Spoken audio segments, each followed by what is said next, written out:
Welcome to Progressive Soup. My name is David Stevenson. And why are we in the least bit happy? Our candidate's behind by about 300 pledged delegates, but we got one over the weekend. We got Americans abroad. About 38,000 votes were cast, and we got about 69% of those. And so we ended up with 9 delegates, and Hillary Clinton had ended up with 4. So, small step in the right direction. We've got some states coming up. Apparently, the strategy is that we're going to do really well going forward because the states that are coming up on the West Coast, particularly, and then back on the East Coast, New York and Connecticut, are supposed to be good places for us to pick up more delegates than Hillary Clinton. So, without further ado, I want to hear about the weekend. What happened over the weekend? Tell us about it. Well, it wasn't actually the weekend. It was Friday. Okay. Well, I could call that the weekend. And there were effectively 3 events happening mostly around the Litchfield, Roxbury area. One event was at between 2:30 and 5, and we did a honk and wave in front of the American Legion in Litchfield. And then as that was going on, we had a group from the Danbury contingent breakfast for Bernie at Panera Bread, who went to the Hillary event as protesters. So they got really close to the driveway where this was held in Roxbury, and negotiated with the police that they were able to get real close. And they had their signs, and one of the signs said, Bernie Sanders, honesty, integrity, and compassion. And they made sure that anybody driving into the driveway saw the sign. Everything was very peaceful. The police were very cooperative. And the lead person there was Mark Morash. He should be on the show one day. We're reaching out, Mark Morash. We're looking for you, my friend. What were they protesting? What is it? Well, they were protesting the fact that there were people going into this Hillary fundraiser where she was between 4 and 6 p.m. Oh. And, it was $2,700 per person, wow. For a $50 sandwich. Oh, and, wow. That some of us objected to the idea that, that influence was being sold at that place. Yes, it's a private residence, but the public interest was being sold, or influence was being bought.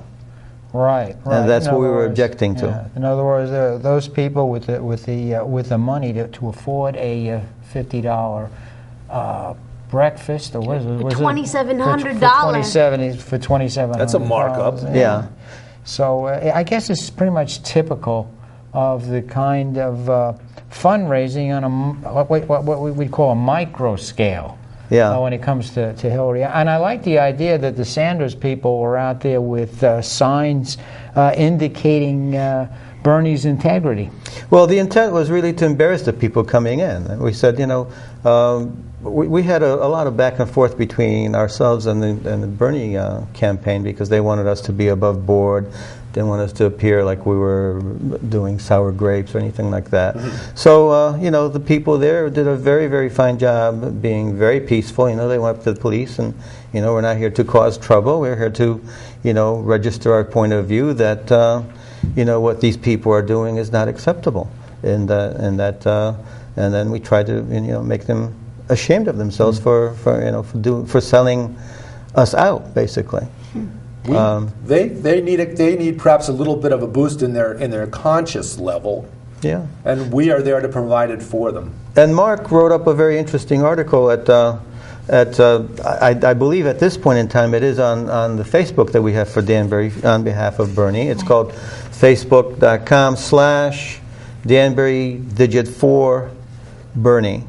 And if you look it up, there's an article and pictures of their event. There were a total of 8 people there. All of them were from the Brookfield area. There was one person who was the neighbor, and he was protesting Benghazi, but he wasn't involved with us. And there was one Trump person who drove his truck back and forth with a big sign, also protesting Hillary. What else can I tell you? You mentioned the event at the Veterans. Yeah, And what's the significance of that? Because for those of us who don't follow what the Senate does, we know that Bernie and a veteran who John McCain likes to rake over the coal because he was captured, and apparently that shows a lack of masculinity if you get captured by the enemy. Yeah, but. And John McCain had... Yeah, I'll get to that in a moment because it's a separate event. Okay, let me finish up on the anti-Hillary. Excellent. Okay, which was the $2,700 was the minimum. Right. If you wanted a picture, if you wanted to have a picture with her, it was $5,400, and if you wanted a face to face, that was $10,000. Wow. Okay. And as I said, the people there were objecting to just the influence buying and selling. You think that she at least reflect on the fact that she's being criticized for the $675,000 that she took from Goldman Sachs for 3 speeches. Yep. But she's continuing the operation as if it's irrelevant what she's trying to put across to the people and what she actually does as a politician. It's no wonder that the trust factor for Hillary Clinton is so low. Yeah. And what was who sold you out? You mentioned about someone selling you out. The Democratic Well, it's just the idea that public interest is being discussed and sold. Okay. I mean, you don't give people $2,700 or more without expecting something in return. Granted, maybe it doesn't happen when things are nice and beautiful and things are running smoothly. Right. But when you get placed in a decision where you have to make a choice, or under what I consider a stress situation, and you have to make a choice, odds are you're going to make that choice for self-interest as opposed to the common good side. Right. Okay? Of course. Stands to reason that people vote their self-interest, and when they go to buy influence, they're buying influence not for the common good, but for their own particular self-interests. Yep. And then the other event that we ran, and it was run by Janine Lupo, and she ran an event at the American Legion inside, and it was anti-fracking. There were people from the Sierra Club. Mm-hmm. There was a lady who spoke about fracking. And there was another person from, I think, 360.org, and again, talking about the environment. Plus, they had, we were doing voter registration, and we also did, they also had a number of bans on behalf of Bernie. So, and there were roughly, I would say, about 60 people in the hall throughout the day. And then later on, they had a light brigade where, by the road, they had, Bernie lit up in lights, and and people again waved and said hello. So we had a very interesting Friday. Now let's move on to Saturday. On Saturday we do our usual breakfast for Bernie at Brookfield Panera, and we always get new people, and we try to get them into, as I mentioned this many times, the idea there is to have these little birdies that the mother bird wants to push out of their nest so they can do events for Bernie. Okay, and the campaign has come out with the idea that they want people to phone bank because this week professional people from the campaign are coming into Connecticut. They set up headquarters in Hartford, or setting it up, and they're going to be reaching out to all the volunteers to do phone banking. And ultimately, there's 2 layers of phone banking. The first is the what I call the screening phone bank, whether people are interested or not in Bernie. And then the next piece is what they call a persuasion call, and then finally to do the canvassing. So that's going to be happening between now and the primary, which is on April 26th. Wow. Okay, and for those who haven't yet become Democrats, if you're unaffiliated, you can do it until the day before, or April 25th, noon at Town Hall. Okay. In person. Otherwise, you can do it online as well.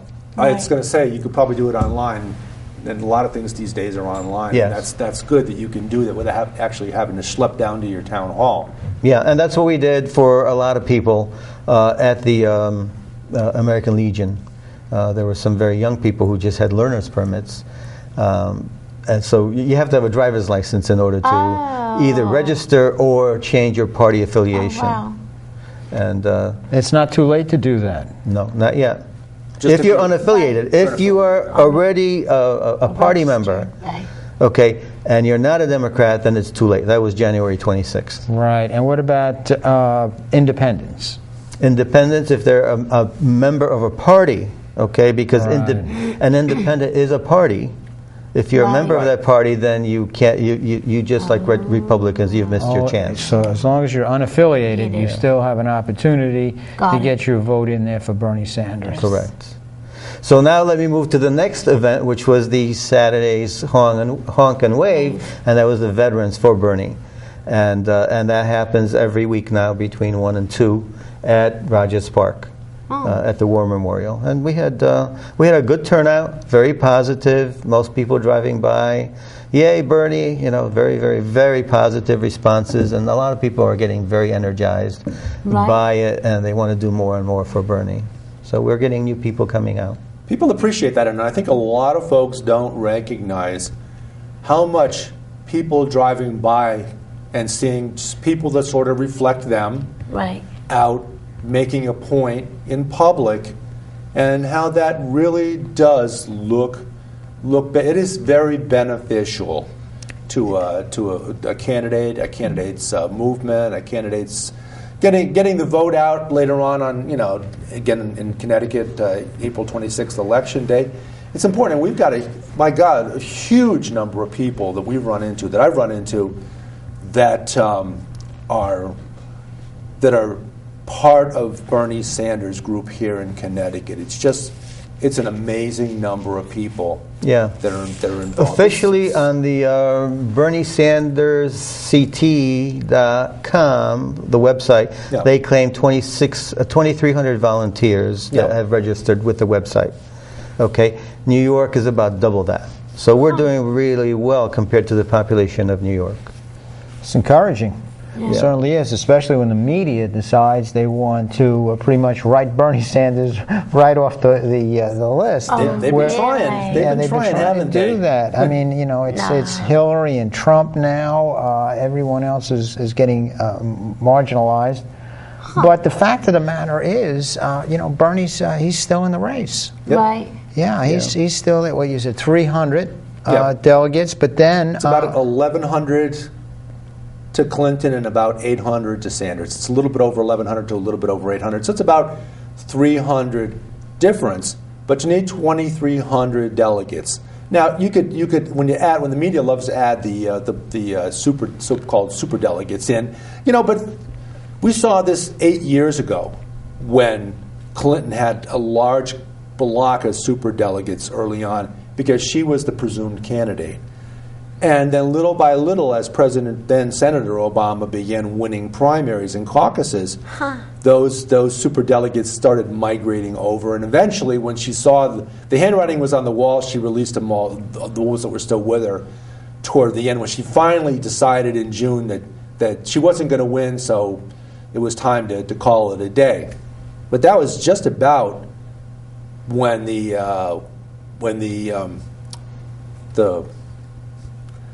convention. The time of the convention. The Democratic convention took place. I mean, she held in to the very end, and I think that's good that a candidate would do that. Likewise, now with Bernie Sanders, it's good that he's hanging in there. It's good that folks are giving small contributions so that we can do advertising and buy pizza for all the folks that are out there walking door to door and doing all the hard work for someone and something that they truly believe in. Go ahead. What are delegates? Each state has a number of delegates. And I thought long and hard about this because in a sense it's a little bit bothersome to me only because it's working against us.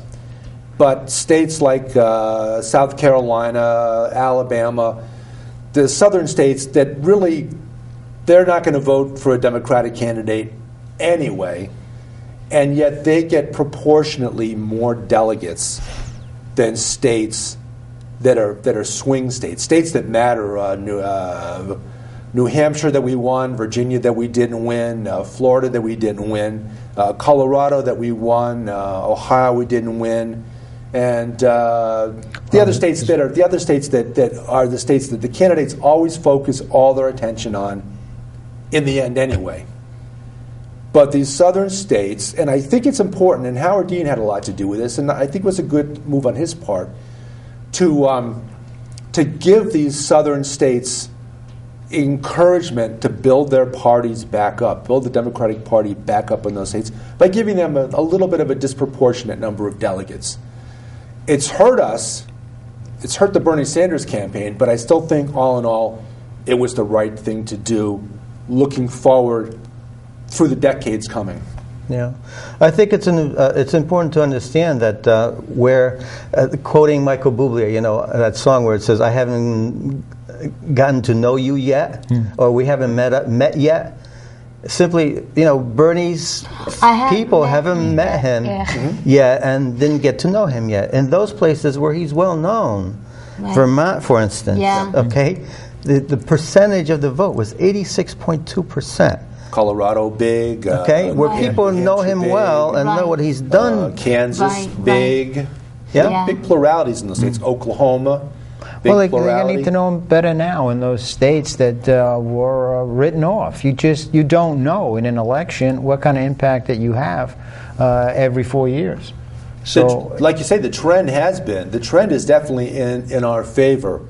The only question is, can we get enough movement in our direction in the time that we have left? We've got half of the primaries and conventions left and caucuses left. So we've got a lot of votes out there to be had. We're just working very hard to maximize what we can do with those states. Along those lines, Bernie didn't start running until May. He announced, I think, May 29th. Yep, 2015. And Hillary's been running for 4 years before that. Right? And she has all that name recognition. Yeah, and she's had a lot of momentum behind it already. So she's part of the media and corporate establishment. And a lot of people, quite frankly, want to see a woman president. I'm one of them. I want to see a woman president. Right. But maybe not this one. Maybe not this one. I mean, it's important to me in my lifetime to see a woman elected president in the United States. We've seen a lot of movement, more women in the Senate than there have been, although certainly far short of what there maybe could be. I think it's about 20% right now. Yep, about 20 out of the 100. House of Representatives, an increasing number. We're heading in the right direction on that. Corporate leadership, things that are women have more influence now than they have had.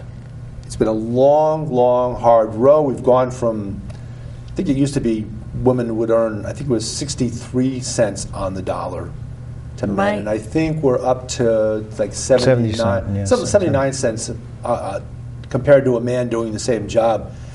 So there's still a lot more to happen, a lot more to accomplish, and it's been a long, hard row. And like I said, I want to see a woman president. Just maybe not this one. I think we should take another look at that Tulsi Gabbard, that representative from Hawaii. I think it took a tremendous amount of courage for her to not only break with the DNC, she was in a pretty strong position there, but now she's a Sanders supporter. Now, if she's running as his vice president, I guess I might be thinking a little ahead, there's the possibility of a future female president. As president. She might be 35 years old. I'm not sure, so you have to be 35. But she might be. I'm not sure. We'll have to. Folks in the audience have to check on her age. You guys can Google that and let us know. Yeah, we'd like to know that. Because, I mean, of course, there's Elizabeth Warren, but I don't think Bernie wants her out of the Senate. I think she would serve him best there, and I think Tulsi Gabbard would make an ideal vice president. I mean, poor John McCain. I mean, he got victimized when they pulled Sarah Palin, out of the hat. But in the case of Tulsi Gabbard, you got a woman here that would definitely galvanize the Democratic Party around Bernie Sanders, if that could materialize. But I think we should discuss this thing in a little bit broader context in light of the what the Republicans are doing. And from what I could glean, the Republican establishment is totally against a Trump victory. Oh, they're fit to be tied. They don't want that at all. I mean, The Republican Party. they don't like him, and I can understand why. He seems to be, he's too much of a maverick. The Republican Party has a certain conservative agenda that has been created by the financial powers behind the Republican Party, Koch brothers, etc. And Donald Trump is not, he's not towing the line. A simple one like Planned Parenthood. He decided he wasn't totally against Planned Parenthood. He kind of felt that there was... She'll be 35 April 12th. Oh. She is Spoken by God himself. Thank you, our Lord and Master, Roberto in the control room. Right, producer. So she'll be 35, did he say? April 12th. Oh, well, this is becoming, is it not? Yeah, exactly. So we got. So she does qualify. So Less than a month. she does qualify in less than a month. So remember that, Democrats out there who could be and should be voting for Bernie Sanders. In any case, You're talking about the Republicans. I was talking about the Republicans. I was talking about the fact that they're not at all in favor of the maverick, Trump. They're not in favor of what he has to say. They're not in favor of the fact that he might be discouraging minorities from becoming part of the Republican Party. Not doing much for the Latino vote, He's not their man to say. They'll do everything they possibly can. They're hoping that he won't have the necessary number of delegates at the convention so that the ball game can change. Once the ball game changes, pledged delegates don't necessarily have to stay with their states. They can move around. Money can pass back and forth. And it's conceivable that they may come up with a more favorable candidate, maybe somebody like Kasich. And if they do, Trump is not going to be too happy. He can destroy the Republican Party if he decides to run independent. But this is the part that I like. It gets better, doesn't it? This is the part I like, because now what's happening when you got a split like that with the Republicans, you got this maverick against the establishment Republican up there for the people. Now you have Hillary Clinton just for the Democrats. All right, if the Sanders supporters can find grounds to induce Sanders to run independent from Hillary, which is possible, anything could happen at that convention, what's going to happen then? Then you're going to have Hillary, the established Democrat, right? Just like the old days. Kasich, the established, hundreds of years ago, and then the two mavericks. I mean, there's an election for you, okay? There's an election for you. I mean, that gets tricky when you come down to the electoral college and the electoral votes that each state's carry. Or if Hillary somehow or other gets bumped because the whole email, Benghazi, Clinton Foundation thing just sort of blows up in her face, and now we got to pull Joe Biden in. All right, then what do you? Then you still have an exciting convention and rather an exciting election, because now you have Biden, the established Democrat. Yeah. You have Sanders, the outsider, so to speak, and then you have Trump and Kasich. Joe Biden is... Joe Biden could be pulled in if... as a presidential candidate? Yes, if at the convention, if for some reason... Bloomberg! Yeah, what about Bloomberg? All right, Bloomberg was... He's not going to run. So. Bloomberg was brought into the picture when it looked like a possible Trump-Sanders. Bloomberg would not be able to accept that kind of an election, and so under those. But Bloomberg and Biden, I'm confident, were discouraged at this point from entering into the election by the DNC and the RNC. That's a lot of speculation. That's a hell of a lot of speculation. But what do you get from the media these days? You don't get any positive speculation. We as citizens need to focus the conversation about the issues. Okay. One more thing about the Republican insiders, so to speak, and their anger and dislike of Donald Trump. With the rhetoric he talks, it's going to discourage voters from voting in a lot of key elections. Now, remember 2 years ago when the Republicans took back the Senate, partly because 2/3 of the the Senate seats that were up for grabs were Democratic candidates. So that's why the Republicans stood to gain in that election. This time it's the opposite. This time 2/3 of the Senate seats that are up are Republican-held seats. Some of them in blue states. Traditionally blue states, in Illinois. Those seats are up for re-election, is what you're saying? Yeah, there's those are Republican. I think out of 20, out of 33, I think about 20, again, you have to check us on this, but about, I think 22 out of 33 are Republican incumbents, some of which appear ripe for the picking. And if they've got this guy at the top of the ticket named Donald Trump that says these horrific things and badmouths, no coattails. There you go. No coattails. Also, if there's that says it all right there. No coattails. What's and that? also there's no vote coattail, they ride on the along Supreme with them. Court seat. Yep. Okay. That's why the president is putting out the nomination now for the Supreme Court seat right now, because that puts the Republicans on the spot for not voting. We're going to keep on talking until we finish up, but as we fade out, That's we'll right. come back. I We're going read to come back and do about that. another show. So if you missed something in between shows, sorry, too bad. Yeah.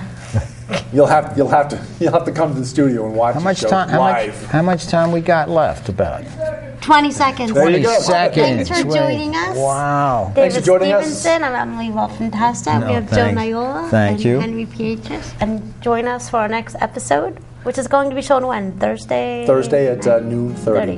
We'll see you then. Thank you. Goodbye. Wow. Hey, that was pretty That was good. sharp. It went pretty quick. That was sharp. That was. Yeah, I didn't get into the anecdotal stuff about. I got the We'll issues do that right here. next. Okay. Yeah, we can rehash a little bit of what we talked about. You know, it wouldn't hurt to just shoot those out. Shoot those out.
So the response that we have is one of these.